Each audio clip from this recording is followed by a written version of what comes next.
बिस्मिल्लाहिर्रहमानिर्रहीम, अस्सलाम वालेकुम जी। मैं नजमुल हसन बाजवा हूँ। नाज़रीन, इमरान रियाज खान पाकिस्तान की सबसे ताकतवर आवाज़, पाकिस्तान में सबसे ज़्यादा सुना जाने वाला, देखा जाने वाला, पसंद किया जाने वाला और फॉलो किया जाने वाला जर्नलिस्ट, पाकिस्तान का वो शख्स जिसने जर्नलिज्म के अलावा अवाम की खिदमत में भी इंतहा कर दी। पाकिस्तान का वो जर्नलिस्ट जिसे ये मतलब कोई ऐसा घर नहीं है जहां पर जो है उसे सुना ना जाता हो। आज इमरान रियाज खान को गायब हुए हुए तकरीबन 76 रोज़ गुजर चुके हैं। 76 दिन हो गए सफ़र करते हुए उनके पूरे ख़ानदान को, उनकी फैमिली को, उनके वालिदैन को, उनके बच्चों को, उनकी बेगम को सफ़र करते हुए आज 76 रोज़ गुजर चुके हैं। 76 दिनों में बहुत कुछ हुआ, बड़ी सारी खबरें आई। पहले उनकी ज़िंदगी के बारे में, फिर उनकी जो है ना मुख्तलिफ मतलब अफवाहें उड़ाई गई, कभी अफ़गानिस्तान, कभी इधर उधर, पता नहीं क्या क्या जो है वो कहा गया। आज हम तक जो है ना वो मालूमात पहुंची हैं 76 रोज़ के बाद इमरान रियाज खान की पहली झलक के बारे में। 76 रोज़ के बाद पता चला है कि इमरान रियाज की अभी हालत कैसी है, कैसे दिख रहे हैं, कहाँ रह रहे हैं, क्या खा पी रहे हैं, किस तरह का उनका हुलिया है इस टाइम। इसके बारे में 76 रोज़ के बाद नाज़रीन पता चला है, कुछ मालूमात मिली हैं। इससे पहले कि मैं ये चीज़ें आपके सामने रखूं, मैं एक चीज़ बड़ी वाज़ेह करना चाहता हूं, और वो ये क्योंकि नाज़रीन इस मामले के ऊपर हमें बहुत सेंसिटिव होकर बात करनी पड़ेगी। वजह यह है कि बोले जाने वाली हर बात, लिखा जाने वाला हर थंबनेल, की जाने वाली हर गुफ्तगू आपकी सोच है कि इमरान रियाज की फैमिली के ऊपर क्या गुजरती है।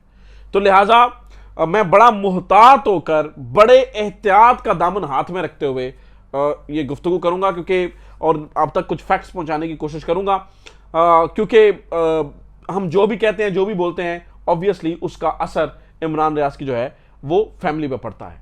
नाज़रीन, हुआ क्या, हुआ ये कि कल इमरान रियाज की केस की समाअत थी, ठीक है, और इमरान रियाज का केस सुना जाना था। इससे पहले हमने देखा 10 दिन 20 दिन समाअत के अंदर वक्फा दिया जाता है। इससे पहले हमने देखा कि इमरान रियाज के जो दो वकील हैं, जो दो बड़े वकील हैं, मियां अली इशफाक साहब, बड़ी जो है ना वो शानदार, ज़बरदस्त, जानदार वकील, इसी तरह से एडवोकेट अजहर सदीक साहब, बड़े शानदार जानदार वकील, लेकिन इन दोनों की चपकलिश हुई थी ट्विटर के ऊपर। अजहर सदीक साहब का मौक़िफ़ ये था कि कौम को सच बताया जाए कि इमरान रियाज कहाँ पर हैं, क्या है, किधर हैं, और मियां अली इशफाक साहब का मौक़िफ़ ये था कि आप बड़े आसानी से बैठकर जो है ना वो ट्विटर के ऊपर मतलब इस तरह की बात कर देते हैं, बड़ा मुश्किल है इस टाइम चीज़ों को कंट्रोल करना, हमें सबसे ज़्यादा पहले प्रायोरिटी इमरान रियाज को देनी चाहिए। कुछ इस तरह की, मैं मफहूम बता रहा हूँ, एग्जैक्ट नहीं बता रहा, मफहूम बता रहा हूँ, कुछ इस तरह की गुफ्तगू हुई। कल नाज़रीन किराम हुआ ये कि आउट ऑफ द नोवेयर हमने वो अदालत जो 10 दिन 15 दिन 20 दिन की का वक्फा जो है ना वो डाल रही थी, आउट ऑफ द नोवेयर हमने ये देखा कि वो जो केस लगा हुआ था वो केस ही हट जाता है कॉज लिस्ट से, मतलब वो मुलतवी हो जाती है। इमरान रियाज के केस की समाअत ही मुलतवी हो जाती है। उसके बाद चैमगोयू ने जो है ना वो ज्यादा जोर पकड़ा कि आखिरकार चल क्या रहा है। फिर ये भी इत्तलात मिली, ये भी पता चला है, मालूमात मिली हैं मुबैना तौर पर कि चीफ जस्टिस साहब इस मामले में बड़े दिलचस्पी रखते हैं, लेकिन वो ये चाहते हैं कि केस चलता रहे। वंस अगर उन्होंने ऑर्डर पास कर दिए तो उन ऑर्डर्स के ऊपर अमल दरामद नहीं होगा। इस बात का चीफ जस्टिस साहब को, यानी कि मैं अमीर हुसैन भट्टी साहब की बात करूं, बड़े अच्छे से अंदाजा है, और इतलात यह है कि यही पैगाम उन्होंने इमरान रियाज के वकला को भी पहुंचाया। अच्छा, ठीक है, लेकिन नाज़रीन किराम, ये इन सारी चीजों के बावजूद, इन सारी मामलात के बावजूद, पहली बार मियां अली इशफाक साहब ने, क्योंकि इससे पहले अफवाह उड़ाई गई और झूठ फैलाया गया कि शायद इमरान रियाज साहब का राब्ता करवाया गया है उनकी बेगम से, उनके घर बात करवाई गई है, जो कि मैं कैटेगोरिकली आपको बड़ा वाज़ेह बता रहा हूं कि इसमें किसी किस्म की कोई सदाकत नहीं थी।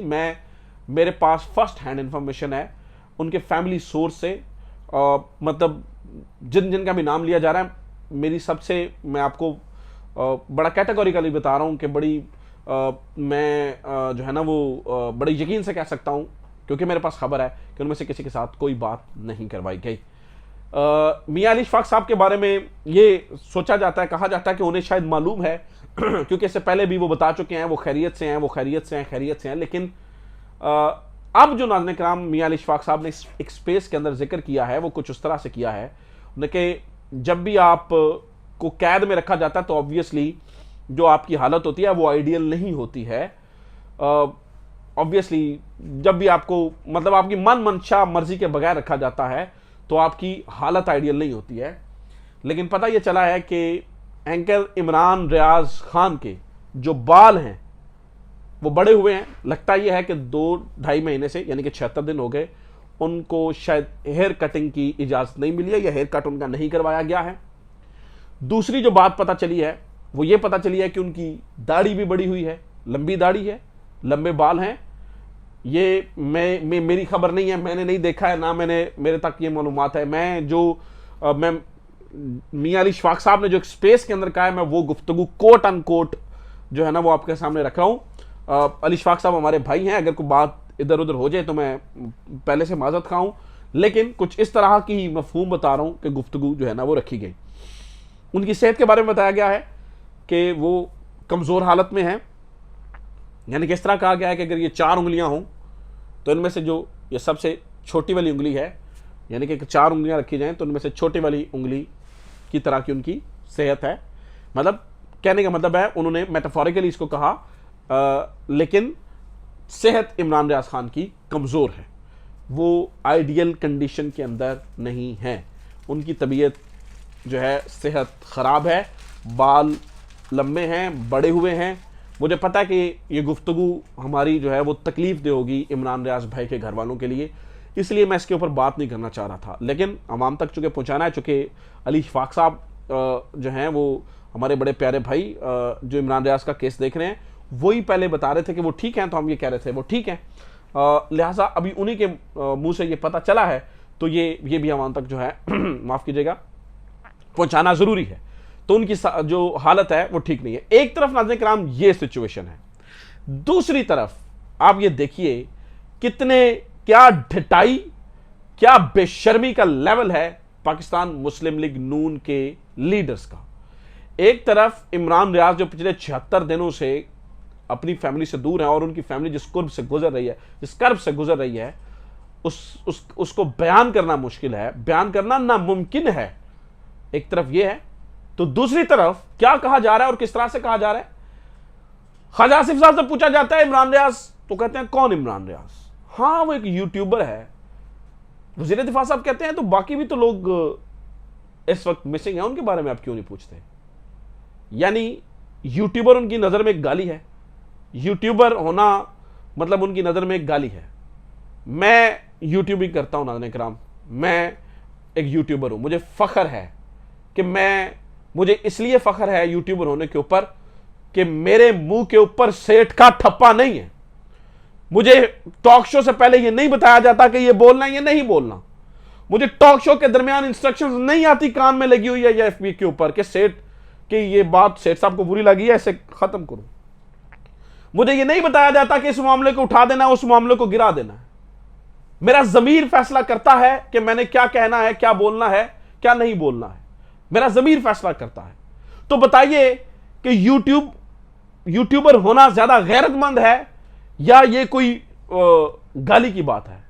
यूट्यूबर होना ज्यादा अवाम की खिदमत करना है या ये कोई गाली की बात है? खैर ख्वाजा आसिफ साहब एक तो ये कह रहे हैं, दूसरा शायद खाकान अब्बासी साहब से पूछा गया कि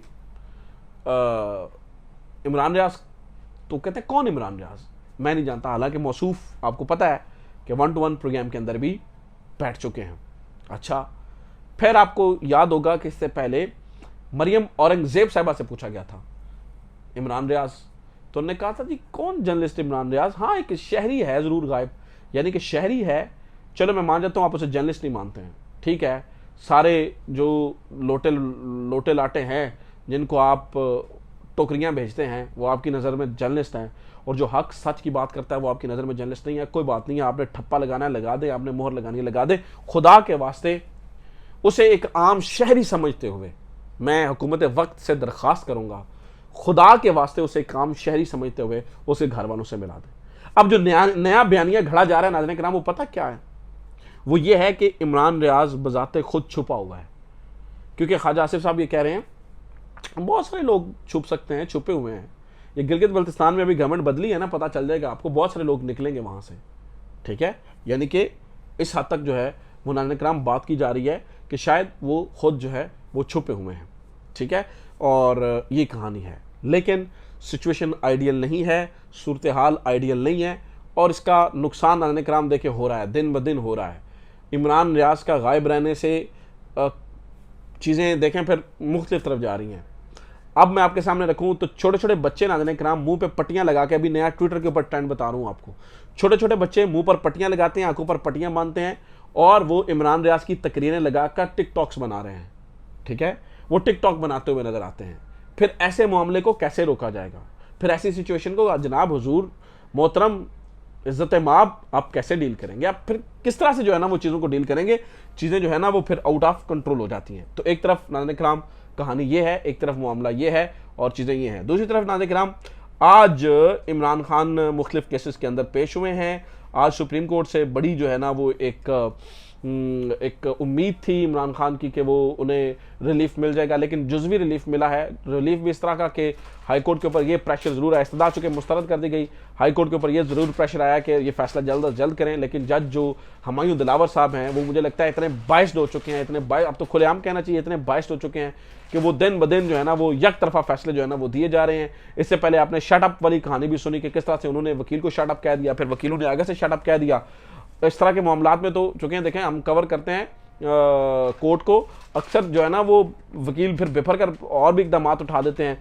फिर बाद में अगर इस तरह का खुदा ना खास्ता मामला हो जाता तो कहना था जी देखें इमरान खान के वकला ने जो है ना इमरान खान की मौजूदगी में कुछ इस तरह की हरकत की है, और फिर उसको इशू क्रिएट कर दिया जाना था। लेकिन रिस्ट्रेन का मुजाहरा किया इमरान खान के वकला ने, और जो कि बहुत अच्छी बात है। लेकिन जज साहब को भी देखना चाहिए कि चीज़ें वो किस तरफ लेकर जाना चाह रहे हैं और किस तरफ लेकर जा रहे हैं, चीज़ें किस तरफ जाती हुई नजर आ रही हैं।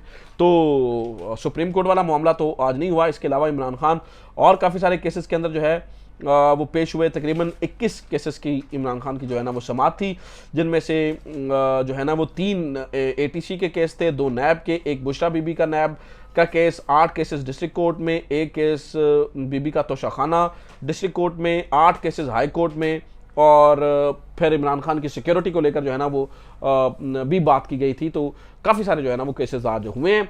तो ये अब तक की सूरत हाल है। पता नहीं इमरान खान कब तक जो है वो भी लड़ता रहेगा इस सारी सिचुएशन से, लेकिन इमरान खान का हौसला जो है वो अभी भी टूटा नहीं है। इमरान खान का हौसला बुलंद है। अपना ख्याल रखिए। खुदा हाफिज़। पाकिस्तान जिंदाबाद।